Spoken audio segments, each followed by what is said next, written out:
High সবাইকে, good morning and welcome to my another vlog. তোমরা আমাকে এত ইনসিস্ট করেছো কি ডেলি ভ্লগ দাও, ডেলি ভ্লগ দাও, তো তাই আমি ভাবলাম যে আমার সকালটা তোমাদের সাথে শেয়ার করা যাক। তো গত 4 দিন মতো হয়েছে যে আমার হাজব্যান্ড বাড়িতে নেই, সে কাজের সূত্রে বাইরে রয়েছে। আর এই গত 4 দিনে আমি সারাটা দিন, সকাল রাত দুপুর আমি একাই ছিলাম। তো আগে তো আমি একা থাকতে একদমই পারতাম না, যখন ও কাজে চলে যেত তখন আমি আমার বাড়ি চলে যেতাম, বাট আমি এখন একা থাকতে পারফেক্টভাবে শিখে গেছি। যাই হোক, সকালবেলা উঠে আগে আমি প্রথম ভগবানকে স্মরণ করি, কারণ আমার মনে হয় সকালবেলা ঘুম থেকে উঠে ফোনটা না ঘেঁটে আগে ভগবানকে স্মরণ করা উচিত, যেন সারা দিনটা আমাদের খুব ভালো যায়। আর আগের দিনের করা সমস্ত ভুলের জন্য ক্ষমা চেয়ে নেওয়াটা উচিত। তো সকালে ঘুম থেকে উঠে আমার খুব একটা কাজ সত্যিই থাকে না। আমার বাড়িতে দিদি রয়েছে, দিদি রোজ আসে, এসে আমার ঘর মোছা, ঝাড় দেওয়া সব করে দেয়। তো সকালবেলা উঠে জাস্ট আমার ঘরটা, আমার বেডটা পরিষ্কার করাই হচ্ছে আমার কাজ।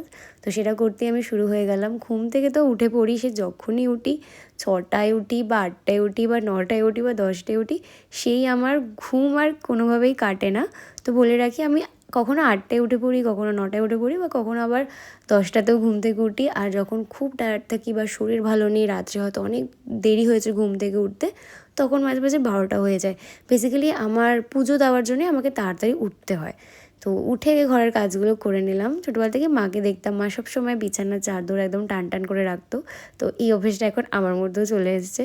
তো নিজে গিয়েই সবার আগে যেটা আমি খাই সেটা হচ্ছে, সকালবেলা খালি পেটে আমি মৌরি, মেথি, জিরে, জোয়ান জল ভিজিয়ে রাখি, সেটাই আমি খাই। আমি মনে করি যে খালি পেটেই আমাদের না, মানে গরম জলটা খাওয়া ঠিক নয়। তো জন্য আমি খালি পেটে আগে পেট ঠান্ডা রাখার জিনিস খাই, এটা হচ্ছে কতিলা।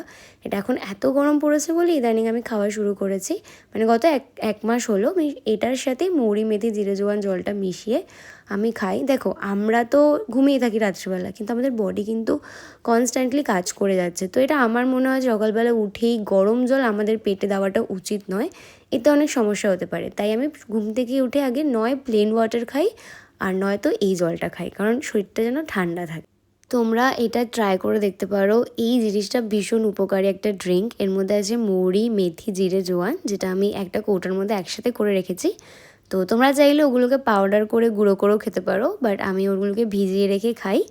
তো আমার খুব খুব মনে হয় যে এটা খেলে আমার পুরো শরীরটা একদম চিল হয়ে গেল। তো তারপরে আর কি, আর এটা এটা হচ্ছে আমার সকালের প্রথম ড্রিঙ্ক। তো এটা দিয়ে আমি সকালটা শুরু করি। আর সকালবেলা না, ঘুম থেকে উঠে আমি সত্যি ফোন থেকে অনেকক্ষণ দূরে রাখি নিজেকে। ফ্রেশ হই, পুজো দিই, তারপরে হয়তো আমি ফোন ঘাঁটি। আমি আমার মাকেও বলে রেখেছি, মা তুমি আমাকে 12টা, 12:30 বা 1টার পরে ফোন করবে, তখন আমি ফ্রি থাকি। আর এখন তো একা থাকতে পুরো শিখে গেছি। আর আমার মনে হয় যে আগে ভাবতাম একা থাকতে পারবো না, কী করে রাত্রে ঘুমাবো, কী করে ওকে ছাড়া থাকবো। বাট সত্যি কথা বলতে কোনো সমস্যা হয় না। হ্যাঁ, একটা জিনিস আমি ভয় পাই, সেটা হচ্ছে আমার অন্ধকারে প্রচণ্ড ভয় লাগে। ওই জন্য আমি যখনই রাত্রেবেলা ঘুমাই তখন আমি লাইটটা অন করে ঘুমাই।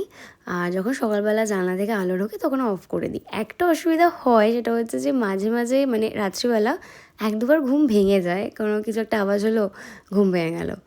তো আর কি করা যাবে, সব সময় তো দেখো আর বাড়ি যাওয়াটা সম্ভব হয়ে ওঠে না, তাই না? আর আমার বাড়িটা অনেকটাই দূর, মানে আমাকে 1.5 ঘন্টা 2 ঘন্টা লাগে বাইকে বা গাড়িতে আমার এই শ্বশুরবাড়ি থেকে আমার বাড়িতে যেতে, ওই আর কি। তো একা থাকা তো শিখতে হবে, তো আমি শিখে গেছি। তারপরে আমি সবাই স্নান করতে চলে গেলাম, আর একবার জলটা চেক করে নিলাম যে খুব বেশি গরম হয়নি তো। আর জানো, ইদানিং না আমি এই বডি ওয়াশটা ইউজ করছি 1 মাস হলো। খুব ভালো, আর ভীষণ সামারের জন্য বেস্ট, কারণ ভীষণ ভালো একটা স্মেল দেয়। তো স্নান করে নিলাম, স্নান করে নিয়ে সোজা চলে গেলাম পুজো দিতে। আমি স্নান করে না খেয়ে কিছু আগে ভগবানকে সেবা দিই। আর এগুলো না আমাদের গাছের ফুল, আমাদের এই ফুলের গাছগুলো রয়েছে, যেটা আমার শাশুড়ি মা লাগিয়েছে।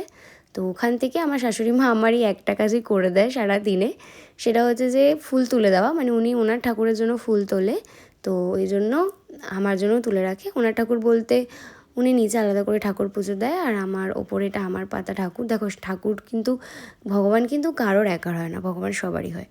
তো তারপরে আমি ফুল দিয়ে ভালো করে ওনাদেরকে সাজিয়ে দিলাম, সাজিয়ে দিয়ে আমি সেবা দিলাম। আমি না খুব একটা কমফোর্টেবল নই, আমি ভিডিওটা করছিলাম যে ঠিক আছে আমি আমার ভিউয়ার্সদের দেখাবো, কারণ আমরা তো সব কিছুই ক্যামেরার সামনে প্রেজেন্ট করি। তো ওই জন্য আমি ভাবলাম ঠিক আছে যে এটাও দেখানো যাক। নেক্সট টাইম হয়তো আবারও ভিডিও করব, বাট প্রথমবার তো একটু আনকমফোর্টেবল লাগছিলো, কারণ ক্যামেরার সামনে ঠাকুরকে পুজো দেওয়া, ওই আর কি। আমি সিংহাসনটার ভিডিও ছেড়েছিলাম আর তোমরা সবাই প্রচণ্ড ভালোবাসা দিয়েছো, তার জন্য অনেক থ্যাংক ইউ সবাইকে।